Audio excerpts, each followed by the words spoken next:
It was perhaps the largest mistake he'd made in his life.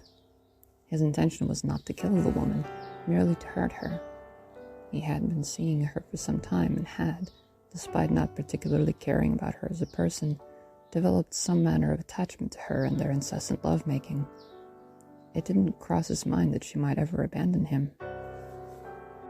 By that time, Blake had been older, almost a teenager.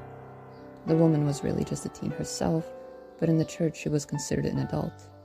Unbeknownst to him, she had decided that once she reached what was considered the age of adulthood, and legally the age of consent, she would cut ties with him.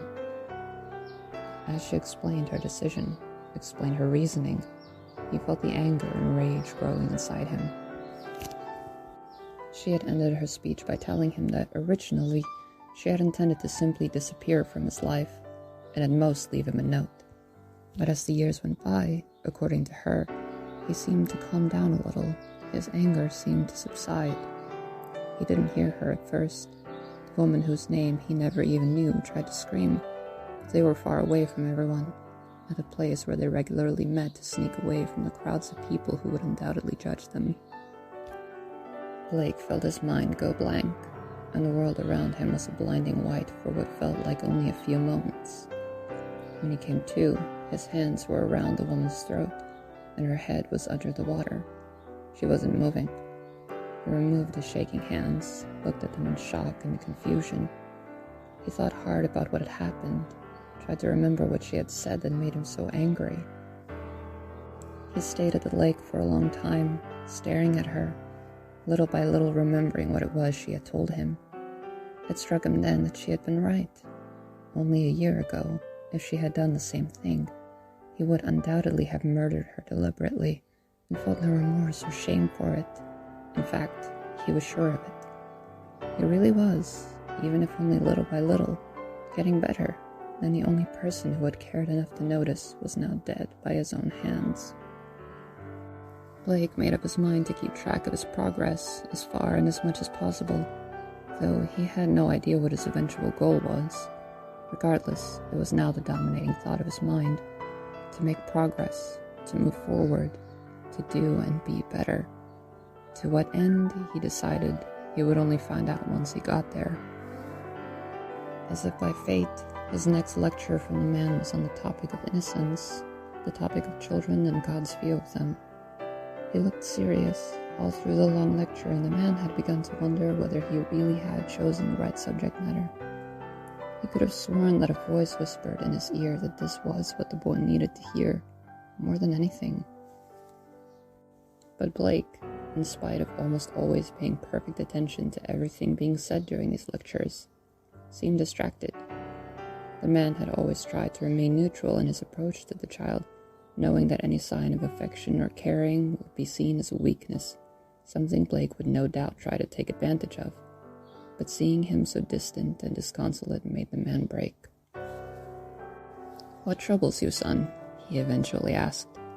Blake sighed, more deeply than he had ever heard a child sighing in his life, and told him that he did not believe there was any hope for him to be better, and that he had been trying for the entirety of the week to be better, but had, time and again, found himself returning to his old ways, bullying the other children, yelling at the teachers, stealing food and sweets.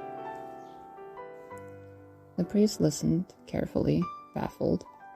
He had always assumed that Blake had no interest in trying to be better, but the fact that he was trying, that he wanted to improve, even if he was struggling to do so, was nothing short of a miracle. For not the first time in the presence of the child, he felt tears well up in his eyes, only now they were tears of joy, of gratitude, and hopefulness. He agreed to help Blake keep track of his sins. The first step, he insisted, was to know where one was at, and to work from there. Blake was sent home with a bit more homework than usual. He was to write down as much as he could remember of all that he did that was wrong throughout the week and report back to the priest. He was given a clean book especially for this, and realized, a little bemused, that he had not received a present that he could remember, ever in his life. The priest knew, of course, that as the weeks went by, there was a chance that Blake could lie to him, downplay his sins, pretend to be turning his life around. But the priest took the risk, albeit a calculated one. Through all his years and through all the horrible things the child did, lying was not on the list. He had assumed it was because to Blake what he did was not wrong, and he felt no need or desire to hide it, or at the very least that he felt no shame, even if he did know those things were wrong. There were, even after all his years working with the boy, things that the priest simply did not know or understand about him. But through it all, he kept faith and endless patience with the boy. It was, he believed, God's will that he do so. The weeks went by and Blake did not feel that he was making any progress, felt a failure, felt disheartened. Although he was moving forward, he did not ever feel that he was making enough progress, did not ever feel that he was getting better fast enough. Still, the only sin he had ever committed that haunted him was the woman. The thought that he could still not feel guilt for what he did scared him and shook him, and it came to him in his dreams. His goal was still unclear to him. He did not feel that he could ever repent for all that he had done. But still, he tried, and still he kept track. The weeks became months, the months became years. The years eventually saw him into adulthood, at least by the church's standards. For legal reasons, he was kept in the orphanage, though it was not expected that he would ever be able to finish school. They had not believed that Blake had improved his life, and his actions, had not noticed that he was getting suspended less, had for over a year not even received attention. Even so, to Blake, school was never a matter of interest. His only real interest was religion, and it had only ever been the lectures the priest gave him that he had been able to focus on, and nothing else. Though Blake had still maintained that he could not outrun his previous sins, could not believe that he could ever be forgiven, he had asked the priest about how he himself could become, in any way, part of the church. It was his only hope in the world. It was the thing he clung to for dear life. The only way that he could conceivably save his soul, that he could ever have anything remotely resembling a job, could possibly keep out of trouble. He had noticed through tears that the church was the closest thing he had had to a home, and the priest to a father. It was all he had. The priest wanted to take him in and train him, but knew that other people would be affected, and that he needed to find a way to convince the staff at the orphanage, as well as his wife, though he had shared with her everything, despite her not believing that the boy had really changed for the better. She maintained that although he had improved, there was still something that he held back, felt a dark secret hanging over him, even without being in his presence. And she was right. The only sins he had not confessed to through his entire life were killing the woman, and the fact that they were sleeping together. That he felt should be kept private, for her sake more so than his.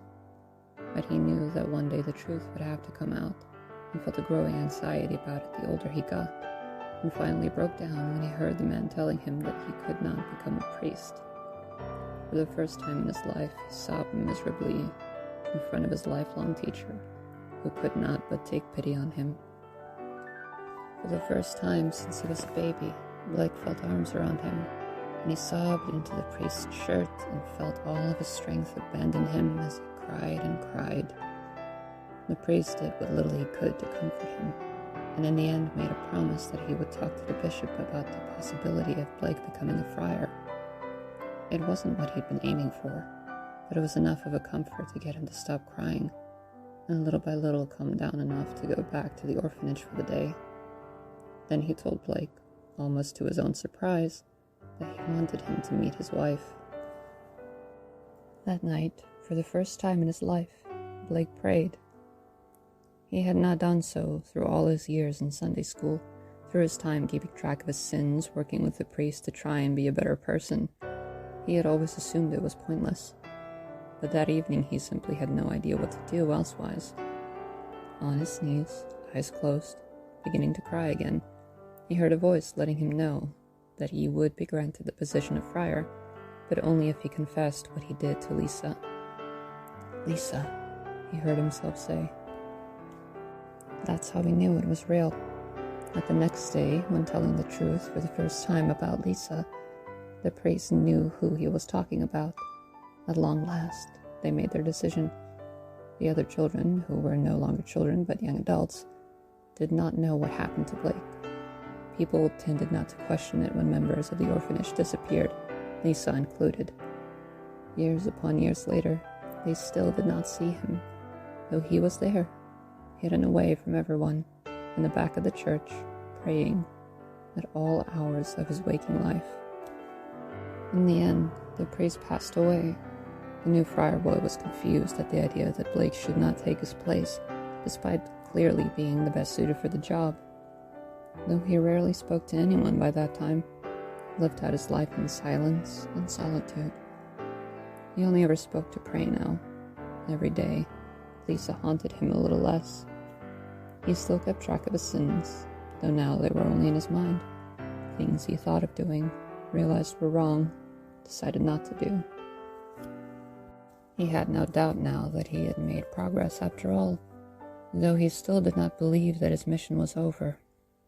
It was taking shape, slowly and carefully, and he still held clear faith, after all this time, that one day his true goal in life would be made clear to him by that selfsame voice who had given him the name he had not known, could not have known, without someone telling him. Thank you for listening and watching. All links and references are in the description below.